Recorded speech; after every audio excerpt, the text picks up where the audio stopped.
How to create and manage email accounts in Plesk.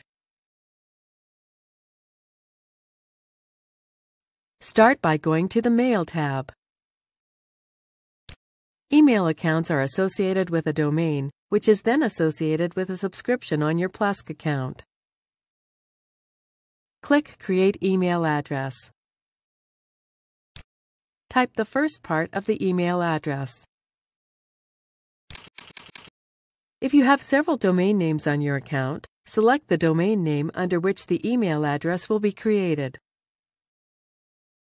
The domain names in this list are associated with the active subscription shown here. If you don't see the domain you want, try choosing a different subscription.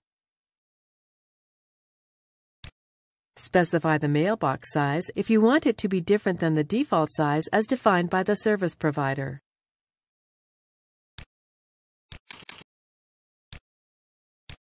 Choose a password and type it in these two boxes.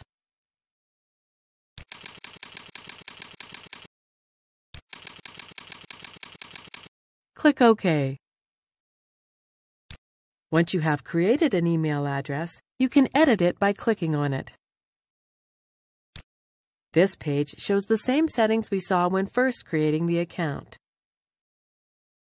Click Forwarding.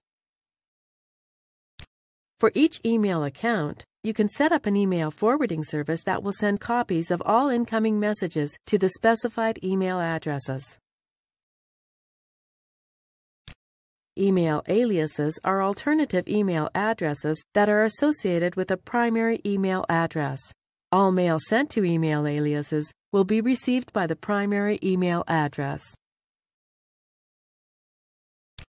For each email account, you can switch on the automatic response service, which will send a predefined email message in reply to any incoming email message.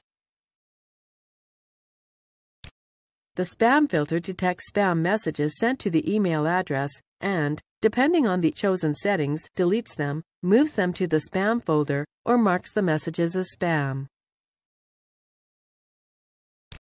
The antivirus service blocks email messages that contain viruses and notifies both the sender and the recipient.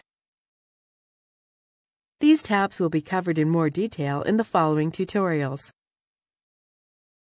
Click OK to save any changes. To configure the mail service settings that apply to all domains created under a subscription, click Change Settings. You can switch the mail service on or off. If the mail service is switched off, email messages cannot be sent or received.